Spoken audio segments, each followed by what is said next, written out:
Lea la Biblia, Apocalipsis 13, y lo dice claramente. El Señor vendrá como ladrón en la noche, y solamente aquellos que tengan sus ropas limpias, sin mancha y sin arruga, podrán entrar a la presencia del Rey de Reyes y Señor de Señores, y nuestros nombres serán escritos en el libro de la vida. No te duermas, hermano, no te duermas. Lee la Biblia, busca de Dios, apártate del pecado, amén, para que tu nombre esté escrito en el libro de la vida y algún día podamos estar en la presencia del Señor y escapemos de la ira que vendrá sobre esta tierra.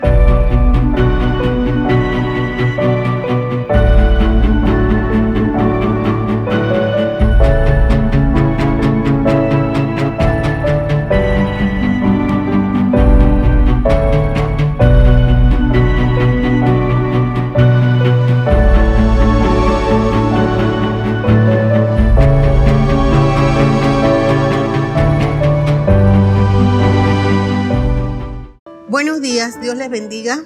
Vamos a estar, hermanos, abriendo nuestras Biblias en este día en Apocalipsis 2:10. Y dice así la bendita palabra, honrando al Padre, al Hijo y al Espíritu Santo. Sé fiel hasta la muerte y yo te daré la corona de la vida. Gracias, Señor, por tu bendita palabra, Dios mío. Gracias, Dios, porque hasta hoy, Señor, tú nos has guardado. Tú te has placido, Señor, mantenernos sanos y salvos, Dios mío, porque es tu bondad, es tu misericordia la que nos guarda con poder cada día. Gracias, Señor. Amén. Aquí está hablando la palabra de fidelidad. ¿Qué es, hermanos, fidelidad? Fidelidad es conservar un pacto, conservar una relación. Amén. Conservar una situación que nosotros mismos hemos decidido o hemos querido tener. En el transcurso de la vida, muchas veces nosotros nos vemos en situaciones apremiantes, situaciones que nos llevan, ¿verdad?, a hacer todo tipo de sociedades o asociaciones. Pero en este caso, nosotros no estamos hablando de ese tipo de fidelidad. Estamos hablando de lo que es la lealtad al Dios Todopoderoso. Ya no a una relación matrimonial que pues hablaríamos en una reunión de matrimonios, sino específicamente lealtad o fidelidad a nuestro Dios. Estamos viviendo en tiempos muy difíciles. Nosotros que creemos en la venida de nuestro Señor Jesucristo, ¿verdad?, en el rapto o arrebatamiento de la iglesia, procuramos vivir una vida de fidelidad a nuestro Dios.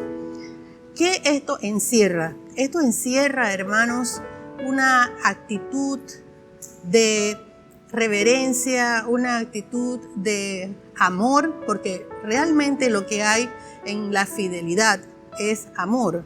Amor porque tú tienes temor de perder a esa persona. Tienes temor de perder esa relación. Específicamente sería temor a perder la relación con el Señor. Cuando una persona se aleja de Dios, cuando una persona deja de ser fiel a ese voto que hizo, que ha hecho alguna vez, realmente pierde esa relación. Porque la mayoría de las veces conlleva o es causada por el pecado. El pecado es el que rompe la fidelidad. Yo quería hablarles, hermanos, por ejemplo, en la Biblia, de Urías Eteo. Por ejemplo, Urías Eteo, hermanos, fue un hombre que demostró lealtad y fidelidad, no solamente a Dios, sino también a su rey, a sus compañeros de batalla, porque todos sabemos cuáles fueron las circunstancias por las cuales el rey David mandó a llamar a Urías Eteo para que viniera a su casa. Todos lo sabemos y en este momento pues no es de eso de lo que vamos a hablar, sino lo que me interesa es hacer énfasis en el corazón de Urías Eteo, en lo que había en su corazón, hermanos. Amén. Era el hombre que pudo haberse ido a su casa mientras sus compañeros estaban en el campo de batalla, pasando todo tipo de penalidades, pasando hambre, frío, sed, todo tipo de temores. Amén. Sin embargo, él le dijo al rey: ¿cómo puedo yo ir a mi casa a comer, a sentarme a la mesa con mi esposa, a dormir en una cama limpia, placentera, ¿verdad? En un buen ambiente, cuando mis compañeros todos están padeciendo en este momento? Eso es lealtad, hermanos. Eso es fidelidad. Eso es consideración a la persona amada. A eso nos estamos refiriendo. También podríamos referirnos, hermanos, en el caso de Ruth.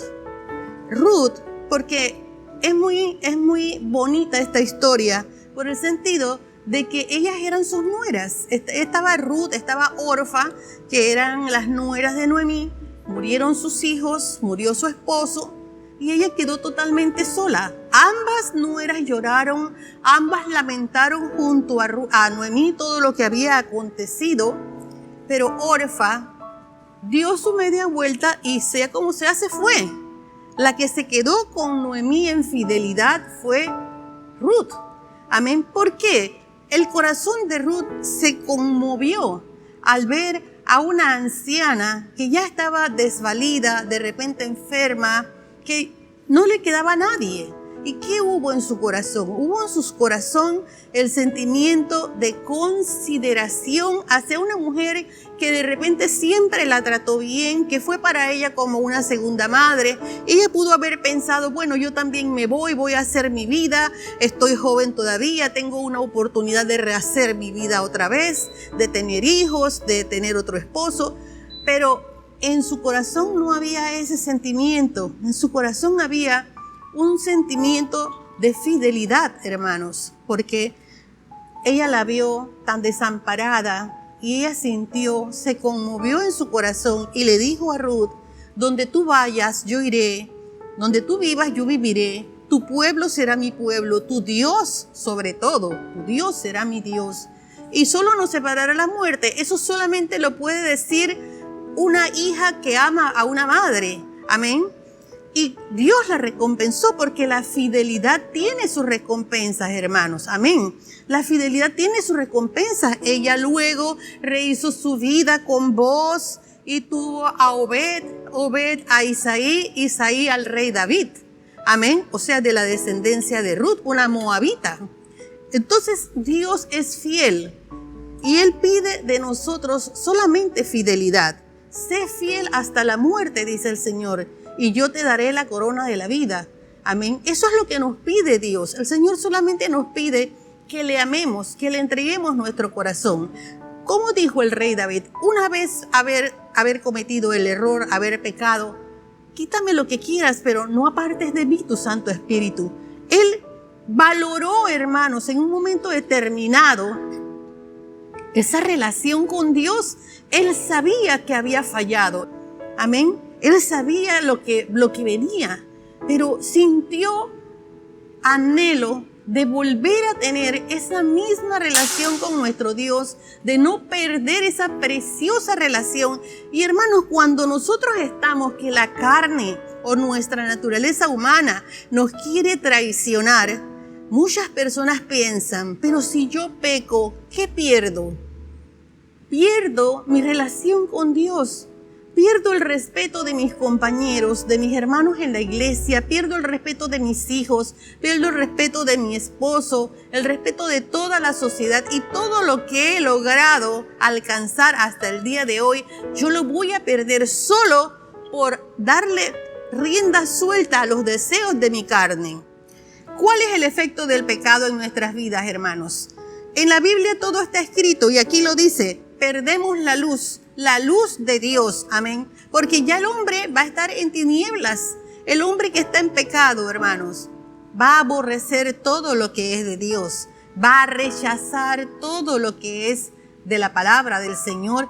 Y a los que somos del Señor también nos va a rechazar. Él va a estar en tinieblas, ha perdido la luz. Eso está escrito en 1 Juan 1:6. También pierde el gozo. Ustedes no lo han notado, hermanos. Cuando las personas están en pecado, en ellos no hay gozo. Ellos no nos entienden a nosotros. Para ellos nosotros estamos locos. ¿Por qué? Porque nos ven gozosos, nos ven alegres, a pesar de nuestra pobreza, a pesar de las necesidades, a pesar de las adversidades.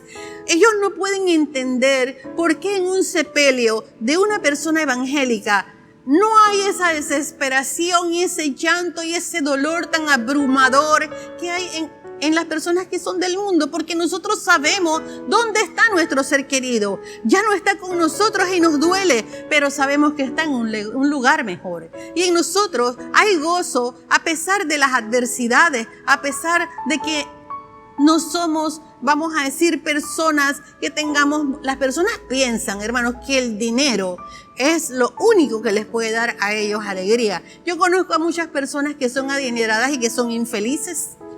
Yo conozco muchas personas que son adineradas y con su dinero no pueden comprar la salud.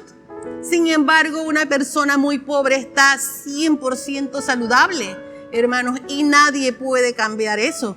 Amén. Pérdida de la paz. Ellos no viven en paz. Ellos, dice la Biblia, huye el impío sin que nadie lo persiga. Nadie los está persiguiendo, pero ellos están peleando con todo el mundo. Nadie los está agrediendo, pero ellos están agresivos con todas las demás personas, porque en su corazón no hay paz. Sin embargo, se mueren de la rabia cuando encuentran a un evangélico que les habla pausadamente, que les habla con amor, porque la Biblia nos enseña a nosotros que la blanda respuesta calma toda ira. Amén. Y eso se ve mucho en los lugares de trabajo, donde tú ves a una persona que está atribulada. ¿Pero por qué está atribulada? Pues está atribulada porque está en pecado. La mayoría de las veces porque maldicen a Dios, porque hacen cosas que a Dios no le agrada, porque tienen su esperanza puesta en los juegos de azar, porque tienen su esperanza puesta en el juego de caballo o en la lotería y no tienen su esperanza puesta en Dios. ¿Y eso qué les trae? Eso les trae la pérdida de la paz. Ellos no viven en paz, ellos no entienden por qué el otro está tan tranquilo. Y eso los incomoda al enemigo la presencia del Espíritu Santo de Dios que puede haber en un santo del Señor. Amén. O que debe haber en un santo del Señor. Aleluya. Además de eso, ellos pierden todo tipo de amor fraternal, todo tipo de amor ellos lo pierden, porque simplemente Dios es amor, y si ellos están alejados de Dios, en ellos no puede reflejarse amor por ningún lado, de ninguna manera. Amén. Sin embargo, pues las personas que están en el Señor sienten amor por el prójimo, se conduelen del dolor ajeno, se conmueven y a pesar de sus necesidades ayudan al que está necesitado. Valga la redundancia. Amén. Gloria a Dios. Y además de eso, algo que es todavía peor, el hombre que está en pecado pierde la comunión con Dios. No siente deseo de venir a adorar al Señor. No siente el deseo de abrir su boca para alabar a Dios. Y usted lo puede ver incluso en la iglesia. Hermano, cuando usted ve a un hermano que no puede decir pero ni gloria a Dios ni aleluya, que no puede abrir su boca para alabar a Dios, créame, algo está pasando con esa persona. Sin embargo, el simple, el bueno, el bonachón, el santo, como ellos lo llaman, está que brinca y que salta y que alaba a Dios y que se goza en la presencia de su Padre. Amén. Gloria a Dios. Pérdida de la confianza. Esto quiere decir, es la pérdida también de la fe. Es porque es que el enemigo, él es demasiado audaz y Dios Jehová lo reprende en el nombre de Cristo Jesús y ataca a los más débiles. Por eso en Efesios habla de la armadura de Dios, del escudo de la fe, del yelmo de la salvación, hermanos. Ya hemos hablado acerca de Efesios. Amén. Gloria a Dios. La pérdida de la salud y a veces hasta de la vida física. Porque muchas personas cuando están en pecado se sienten perdidos. ¿Y sabes qué les dice Satanás? Mátate. Y muchos llegan a hacerlo porque no buscan de Dios, no buscan el camino indicado. Tienen el arma en sus manos, tienen la solución a sus problemas, pero El enemigo no les permite ver la solución a sus problemas, pero mayor el que es el que está en nosotros que el que está en el mundo. Someteos a Dios, resistid al diablo y él huirá de ti. Lo que tenemos que hacer es arrodillarnos, clamar a nuestro Dios, como dice Jeremías 33:3. Clama a mí y yo te responderé. Esa es una de las promesas más hermosas que hay en la palabra, hermano. El Señor se compromete a responderte si tú te arrodillas o si tú abres tus labios y clamas a Él, reconociendo que el único que tiene la solución a tu situación es el Señor, porque Él es Dios todopoderoso, porque para el Dios no hay nada imposible, hermanos, aleluya. Entonces las personas ponen en una balanza, amén, el pecado y la fidelidad, y yo le doy gloria a Dios porque muchas veces la fidelidad vence, prevalece la fidelidad a Dios. Y eso es lo importante en este día. En este día podemos hablar también de la fidelidad de José. Nadie me va a decir a mí que a José pudo no haberle gustado a la esposa de Potifar, porque la Biblia dice que era una mujer muy hermosa. Amén. Pero José decidió serle fiel, primero a Dios, segundo a todas las enseñanzas que su padre desde niño le había dado, y tercero a Potifar, que fue un hombre que lo acogió en su hogar a pesar de que era un esclavo y vivía muy bien a pesar de todo. ¿Qué hizo? Él decidió huir. Obviamente las cosas pues no salieron como él quiso, pero Dios tenía un propósito en su vida. Pasó una serie de penalidades en la cárcel, todos conocemos la historia, pero su fidelidad a Dios fue premiada, hermanos. Amén. Él llegó, y todos lo sabemos, a ser el hombre más importante en Egipto, y llegó a salvar al pueblo de Israel de la hambruna que había en la tierra de Canaán en esa época. Su fidelidad fue galardonada. Amén. ¿Qué podemos nosotros hablar, hermanos, de lo que es la fidelidad? Nuestro Dios es fiel.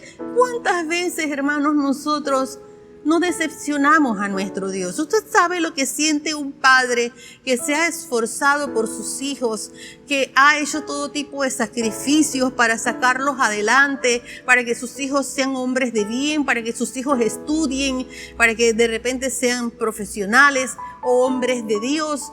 Y llega alguno de ellos y lo decepciona, llega alguno de ellos y se va por el mal camino, se va por el pecado, porque lo que impide seguir con la fidelidad a una relación como esa, únicamente y casi siempre es el pecado. ¿El pecado a qué conlleva, hermanos? El pecado conlleva a desviar nuestros pies. Y eso está escrito en Isaías 53:6. ¿Qué dice la bendita palabra? Todos nos descarriamos como ovejas, cada cual se apartó por su camino, pero Jehová cargó en él todos nuestros pecados. Amén. Y eso es producto del pecado. ¿Qué también hace? Entorpece el oído de los hombres. Cuando un hombre está en pecado, hermanos, tú puedes hablarle todo lo que tú quieras, y la mayoría de las veces no te va a escuchar. ¿Por qué? Porque el mismo pecado entorpece los oídos del hombre. Eso está escrito en Hechos 28:27. Dice, porque el corazón de este pueblo se ha engrosado y con sus oídos oyeron pesadamente. Amén. Lo que es que esto es cuestión de decisiones. Yo siempre he dicho, el niño cuando está gateando, él tiene que tomar la decisión de pararse y él tiene que tomar la decisión de dar el primer paso. Esa decisión, eso no lo puede hacer nadie por él. Eso tiene que hacerlo el individuo. Amén. Cuando una persona peca es porque él ya decidió, él tomó esa decisión, hermanos, de dejar todo lo que has ganado y de darle rienda suelta a los deseos de la carne o a tu naturaleza humana. Amén. Pero sinceramente no es una buena decisión. No es, porque siempre, hermanos, trae consecuencias. Y la mayoría de las veces son consecuencias negativas. Amén. Corrompe la lengua del hombre también el pecado. Ya el hombre no habla de Dios. Ya el hombre puede maldecir incluso y llenarse de amargura. Eso está escrito en Romanos 3:14. Su boca está llena de maldición y de amargura. Y el pecado engaña el corazón del hombre. Dice, engañoso es el corazón más que todas las cosas, ¿sí? Y perverso, ¿quién lo conocerá? Eso está escrito en Jeremías 17:9. Nuestro propio corazón, hermano, nos engaña. Pero ¿quién es el padre de la mentira? Si no acaso es el enemigo, el maligno. Él es el padre de la mentira. Él nos engaña, pero para podernos engañar nosotros tenemos que tener una puerta abierta. Amén. Porque no te va a engañar si tú estás metido con el Señor, porque si realmente eres un siervo de Dios, tú vas a discernir. El Espíritu Santo te va a hablar y te va a decir, ese no es un buen consejo, estás escuchando voces negativas, estás yendo en una dirección equivocada, porque el Espíritu Santo va a redarguir en cada uno de nosotros, porque Él nos llevará a toda verdad. Eso fue lo que nos dijo el Señor. Les voy a dejar el Paracleto divino. Él los guiará y Él los llevará a toda verdad. Amén. Así es que cuando en tu corazón hay una duda, cuando en tu corazón hay una inquietud, te están proponiendo algo que no trae paz a tu vida, que no trae paz a tu corazón, créeme que el Espíritu Santo te está hablando, el Espíritu Santo te está redarguyendo. Métase en la intimidad de su habitación y pídale señales a nuestro Dios si el camino que voy a coger es el que tú realmente deseas que yo siga. Si con esta decisión que voy a tomar voy a honrar tu nombre, Señor, y voy a estar dentro de tu voluntad. Porque yo recuerdo, hermanos, la primera, y nunca lo voy a olvidar, la primera campaña a la cual yo fui, y que por cierto era frente a esta iglesia, en este gimnasio que hay aquí, en este estadio que hay aquí, enfrente, que estaba el pastor Gigi Ávila. Y eso se quedó en mi mente y en mi corazón. Hubo enseñanzas que han marcado mi vida. Y una de las cosas que siempre le he dicho a los hermanos es que es cosa terrible, hermanos, estar fuera de la voluntad de Dios. Amén. Y eso lo aprendí esa noche y nunca más lo he olvidado. ¿Qué otra cosa hace el pecado, hermanos? Desvía su intelecto. Eso está escrito en 1 Corintios 2:14. Dice la bendita palabra, pero el hombre natural no percibe las cosas que son del Espíritu Santo de Dios, porque para él son locura. ¿Por qué? Porque tiene nublado su entendimiento, hermanos, por causa de que se apartó del buen camino, se apartó de la fidelidad que debía de tenerle al Dios al cual un día le entregó su corazón. ¿Y qué hace? ¿Qué consecuencias trae eso? Pues el pecado trae como consecuencia que tu entendimiento no sea el mismo que cuando estabas metido con el Señor. Y cuando estabas en ayuno y en oración, en aquel entonces tenías el rema de Dios, en aquel entonces tenías la dirección del Espíritu Santo y de tu boca solamente brotaban palabras que venían del reino de los cielos. Amén. Y también, además de eso, el pecado condena tu alma, porque está escrito en Ezequiel 18:4, el alma que pecare, esa morirá. Amén. Dios es específico en cada una de sus enseñanzas y de su palabra, hermanos.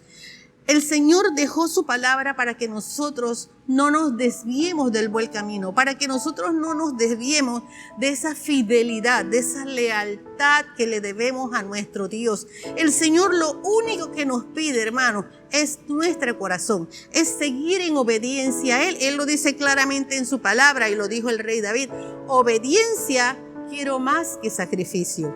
De nada sirve orar, ayunar, leer la Biblia si nosotros somos desobedientes a la palabra del Señor.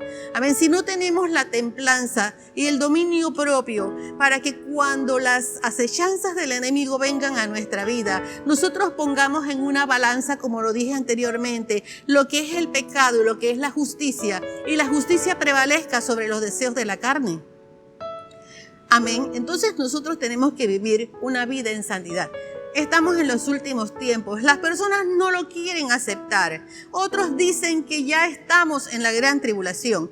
Hermanos, todo lo que estamos viendo es el preámbulo para todo aquello que acontecerá. Y el Señor lo dijo, que busquemos su rostro para que Él nos pueda librar de la ira venidera y de todo aquello que acontecerá el gran día del Señor. Va a sonar una trompeta y no todos la vamos a escuchar. Solamente aquellos que estemos en Cristo, dice la palabra.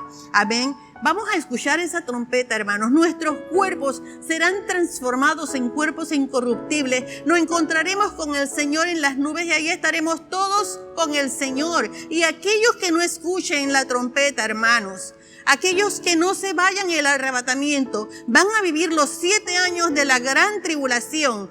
3 años y medio, hermanos, donde inmediatamente el pueblo de Dios se vaya, va a aparecer el hombre de perdición, el anticristo, y la Biblia lo habla, y en el capítulo 13 de Apocalipsis lo dice claramente, y su número no es número de hombre, es el 666, eso no es invención de los evangélicos, hermanos, eso está escrito aquí en la Biblia. Lea la Biblia, Apocalipsis 13, y lo dice claramente, el Señor vendrá como ladrón en la noche, y solamente aquellos que tengan sus ropas limpias, sin mancha y sin arruga, podrán entrar a la presencia del Rey de Reyes y Señor de Señores, y nuestros nombres serán escritos en el libro de la vida. No te duermas, hermano, no te duermas. Lee la Biblia, busca de Dios, apártate del pecado, amén, para que tu nombre sea escrito en el libro de la vida y algún día podamos estar en la presencia del Señor y escapemos de la ira que vendrá sobre esta tierra. Dios les bendiga.